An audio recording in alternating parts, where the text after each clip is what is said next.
Annabel ako, Annabel. Pero aka Venus. Naging Venus ako 2003 nang pagpunta ko dito sa Den Haag. O, kita niyo yung sombrero ko, Den Haag. O, diba? Dahil nandito tayo sa Den Haag. And naka-orange ako. Pasensya na, hindi ako nakapag-Pilipina kasi King's Day ngayon. Diba? Saktong-sakto sa celebration natin mga Pilipino. So, ang aking kakantahin ay isa daw to sa favorite ni Tatay. Hindi na yung No Si Balasik kasi kinanta ko na eh. Nandun na sa TikTok eh, no? Iba naman yung favorite ni Tatay daw. Ito na yung favorite ni Tatay, Digong. Palakpak naman dyan sa mga taga-Den Haag!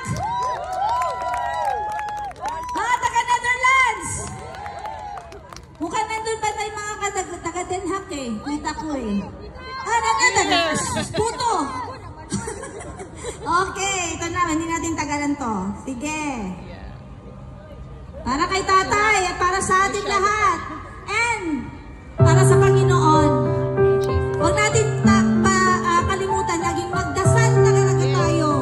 We just need to pray and pray.